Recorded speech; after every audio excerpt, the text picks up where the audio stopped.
morning. Good morning. If I could start by addressing your question, Madam Treasurer.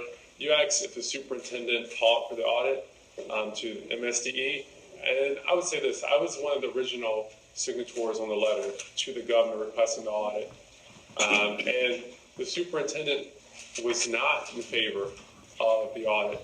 It wasn't until public pressure, the governor, the entire Prince George's County House of Delegates, the NAACP, senators, everybody in the community asked for the audit, literally as the state board was in their meeting about to vote on whether or not to do the audit. Dr. Maxwell and my colleagues submitted a letter once the decision was already made. And so to say that they requested the audit, literally as the state board was meeting, after the governor, after the NAACP, after the entire Prince George's County House of Delegates demanded the audit, they said, oh, okay, well, we're okay with there being an audit. So I just wanted to make sure you had that perspective. And I can send you the timeline on that and all the documentation to support what I just said. All right. Good morning, everyone. My name is Edward Burrows, and I'm a member of the Prince George's County Board of Education. I was first elected to the school board at age 15 as a student member. I was then elected as a full member in 2010, and I've stayed on the board for nearly a decade because I love our school system, and I want our students to have everything that they need in order to be successful. I come here today to speak on behalf of the students that I honestly believe have incurred injustice against them. I want to thank the state for addressing our concerns with the type of urgency and care that this issue deserves. Boosting the graduation rate was Dr. Maxwell's top achievement as CEO. He, his team, and the county executive paraded around the county boasting about these rates. We were all so ecstatic. Dr. Maxwell received a compensation package of over $450,000, largely based on these rates. We now know that the community was hoodwinked. And in my opinion, every single student that was allowed to graduate who did not meet basic requirements in order to make adults look good had their civil rights violated.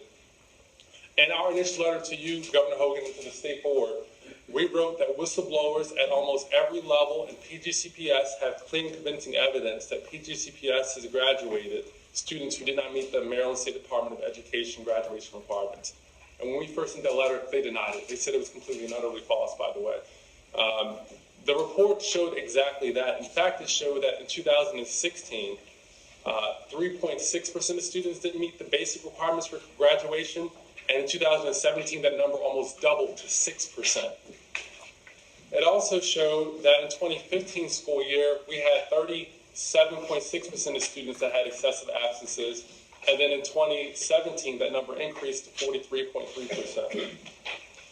It also showed that 24.5% of students, they could not determine if they should have graduated or not. The report also found that documents were changed and manipulated before and during the investigation in order to cover up wrongdoing. And the county still is refusing to hold school system leadership accountable. The school system leadership has celebrated that the audit found that this was all school-based, that somehow all of these principals and all of these schools and all parts of the county were all fraudulently graduating students in the exact same way at the exact same time. Dr. Maxwell and my board, the board leadership, continued to call this poor record keeping. And if you look on page 44 of the audit report, poor record keeping is only 2 sections. District does not adhere to policies and procedures, it's 5 sections. Irregularities, like absolute wrongdoing, is another 5 sections. But the only sections that they're willing to talk about publicly is the poor record keeping, which is the least that they found. I would submit to this body that forcing teachers to change grades against their will is not poor record keeping. Forcing counselors to stay in buildings and tamper with records days before the investigators came in is not poor record keeping. Graduating students who are truant and have no evidence of makeup work is not poor record keeping. And lowering the bar for our smart and capable students is not poor record keeping. If you look very closely at some of this stuff, you'll see students who were literally truant, and they were allowed to come in and do a crossword puzzle in order to graduate. That is lowering the bar, and that is not for record keeping. What board leadership and Dr. Maxwell will have you believe, Governor, Comptroller, and Treasurer, is that no one knew anything about this in central office. Which leaves this question in my mind. If you follow their logic, you would have to believe that all of these students were impacted, and all of these schools, all of these principals, on his top achievement, and no one knew anything about any of this stuff. What responsibility does the CEO, leadership, and central office have to provide basic governance and oversight? Best case scenario. Best case scenario is that this is incompetence and willful neglect of duty, which you and the state board have the right to remove the superintendent and members of the board for. Worst case scenario, which is probably, which I know is a little more accurate, that this is just not organic. This didn't just happen. If our leaders cannot be honest with the findings, how can we expect them to be honest in moving forward? I will tell you that Alvarez did a solid job with the numbers and the records. But I can tell you that since the investigation has concluded, it's been very clear that there were some things missed, and there was additional information that could help you in a further investigation. And I say that with absolute confidence. If you remember, Governor, when we first wrote you the letter, the school district, the county executive said everything, this was all false. And we knew that we had the evidence, and we had the whistleblowers to prove that it was happening. And I'm telling you with that same level of certainty that central office, there's a lot more to the story, and I'll just leave it at that for now. This is not organic. And I'll tell you that more state intervention is necessary. And I'll just say this, we don't have, the 4 people who signed that letter are 25 and under. And it's just 4 of us, all recent graduates of the system. We don't have the entire county government writing us talking points or the entire school system writing us talking points. We don't have teams of lawyers coming up with stuff. All we have is the truth. And all we have are statements from teachers who have been forced to do things, students who have been shortchanged, and the truth. And so we desperately ask for more state intervention. Well, thank you very much, and thank you for your leadership on this issue. When the members of the board, including yourself, sent us the letter, we didn't take immediate action, even though we were very concerned because the county government administration, the county school system, and the chairman of your school board all denied it. And it was only a minority of the board that sent us the letter. But after the unanimous representation of every single elected official to the House of Delegates from Prince George's County signed a letter, and the NAACP signed a letter, and we saw the cover-up and the threatening of whistleblowers. That's when we asked the state board to intervene. But it all started with you and some of your colleagues. So I want to thank you for bringing all of this to everyone's attention. Absolutely. Thank you. Any questions? Yeah, I'd just like to thank you also. Because it's not easy. Everybody wants to go along and get along. And thank you for doing this. The treasurer's right, and this is a problem that is not as you described, but is, for whatever reason, is present in other parts of the state. We should look at it. And frankly, you give me some hope if you mention that most of your co-signers are millennials. All of us. Yeah, thank you. This is the greatest generation that the world has ever seen, and it's worldwide. People your age. And you're going to ask that changes be made. And it's not, in our country, partisan, Republican, or Democrat. You guys aren't interested in that. You're interested in the results. And I'm delighted that you all stuck to it. And I think, what you've done is going to redound to your credit down the road and to your generation's credit. And I thank you for not just being part of one side or the other side, but saying, hey, we're here to do something for the people. And hats off to you. Don't ever apologize, and don't ever, even if you end up perhaps being a little bit over the top. Hey, been there and done that. Mr. Burrows, we can get out.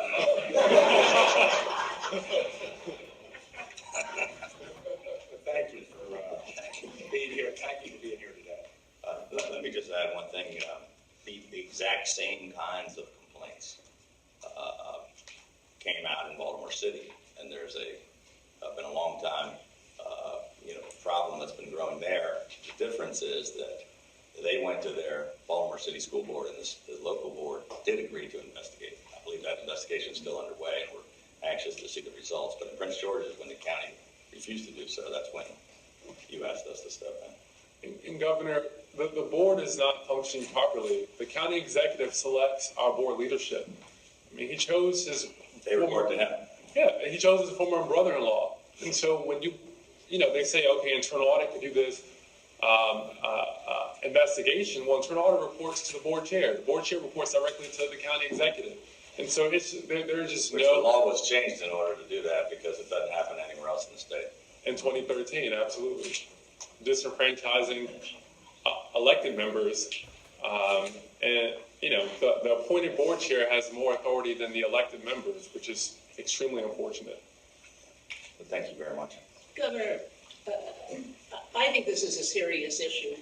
I think it's an issue we'll hear more about after the board and the system have been able to finish and make public their report for which they were given 60 days. Mr. Burrows, I appreciate hearing from you, but I think it's a little early to hear the whole thing. You're making allegations in which we have no basis. Well, these are not allegations. There was an investigation conducted that we're voting on today to pay for the contract that found the widespread wrongdoing throughout nearly every school in the entire system.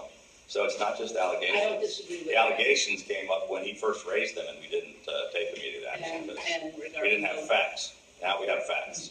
Oh, really? And I can tell you that the reason that we were so sure with our initial allegations and in this report is because of the quality of our whistleblowers. And who were all threatened. Yeah.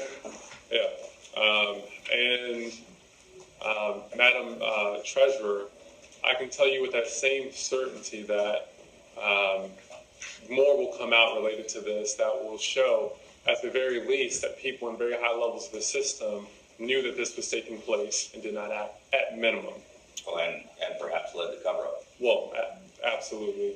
These, I don't know whether that's true or not. And we aren't waiting until the end of the month, by the way. On Tuesday, the leadership of the NAACP is coming to me with very serious concerns about the county still not taking the findings of the audit seriously and calling for more action from the state. Absolutely. Thank you very much. Thank you. Next, we have Sonia Williams, Prince George's County Board of Education, District 9.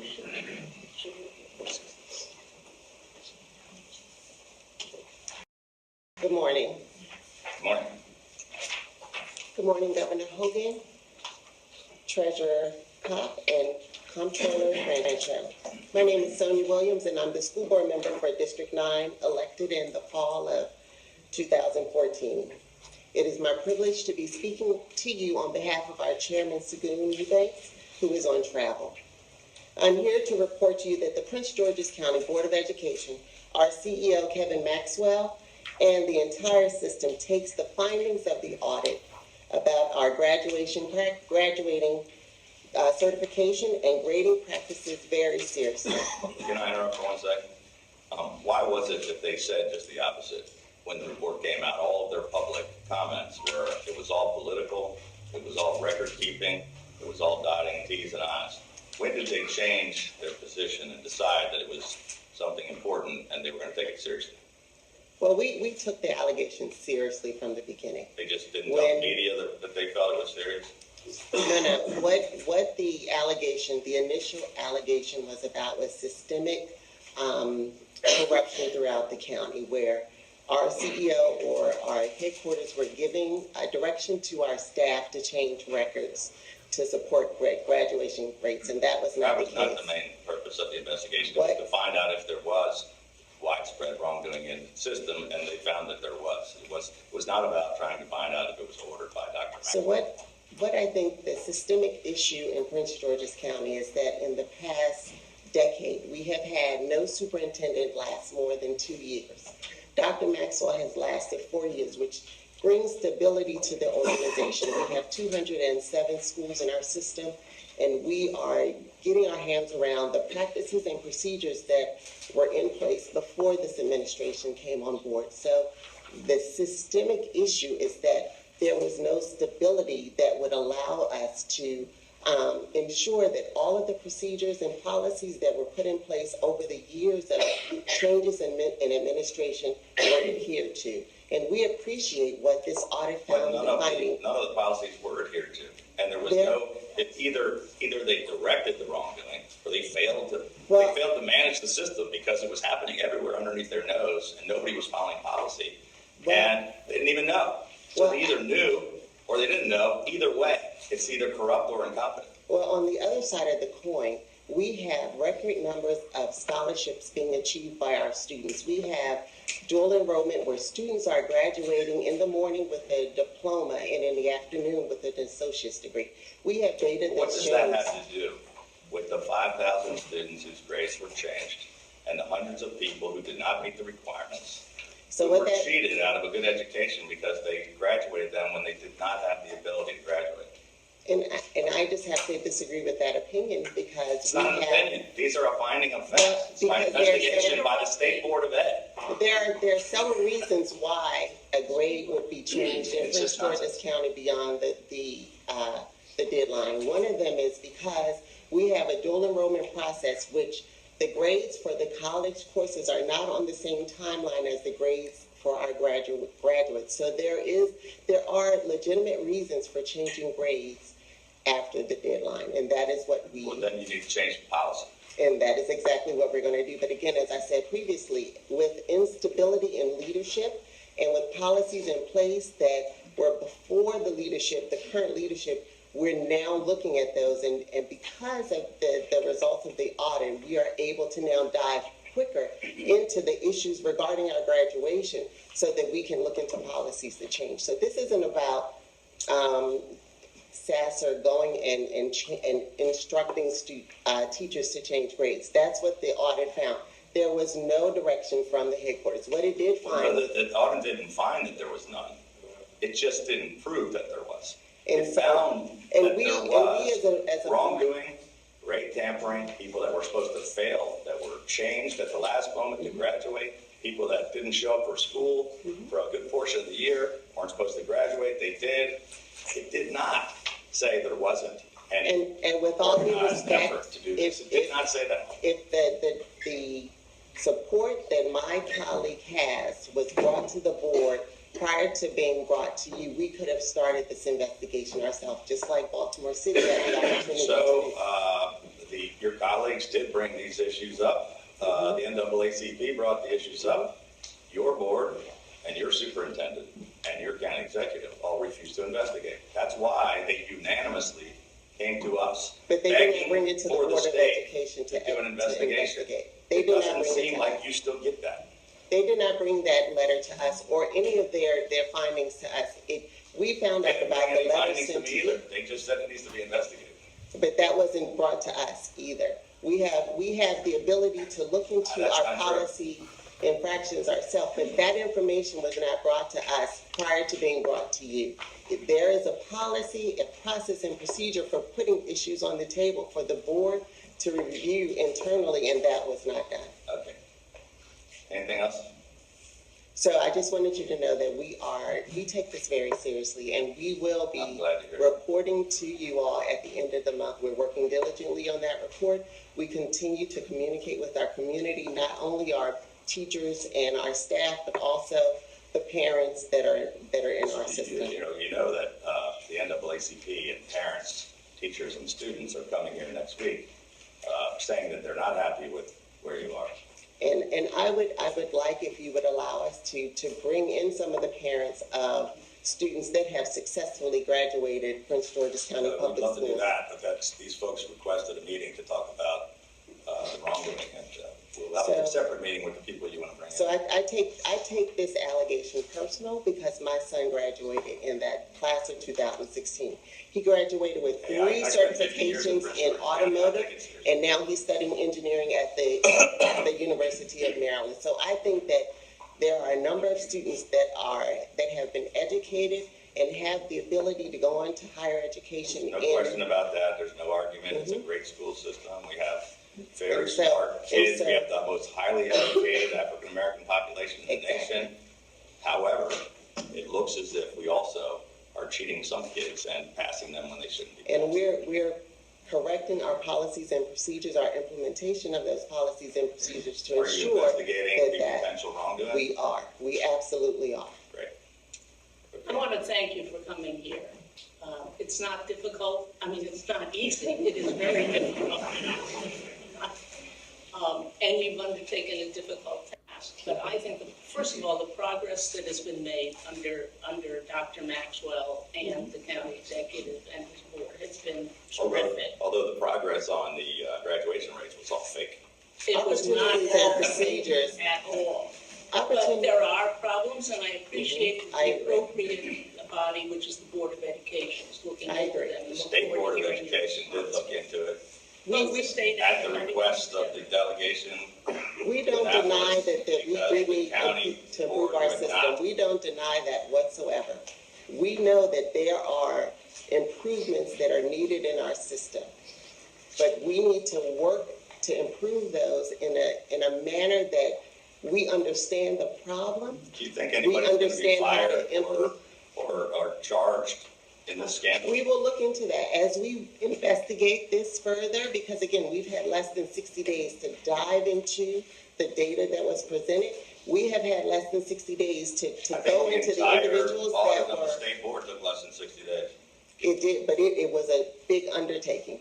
And so we want to be able to have the opportunity to understand the problem, to understand what is known and unknown, to come to a solution that will get us to improving how we do our record keeping, how our staff It's not understands record-keeping. the policy of changing grades. We have already implemented some changes that include reducing the number of personnel who have the ability to access and change grades. Before, policy allowed number of people to go in and change grades. And so we are now diving directly into that policy and making changes so that no one other than 2 people in every high school will have the ability to change grades. Before, there were a number of people that were allowed to do that. So we understand that there is room for improvement. And we are working to improve where we have issues. And so we are diligently working to come to you to present the report to you at the end of the month and do It a doesn't formal come to me, it goes to the presentation state board. and a formal presentation in January. Thank you. Congratulations on your son. Thank you, thank you. Any other questions on the secretary's agenda? Is there a motion? Second? 3-0. Move on to DNR real property.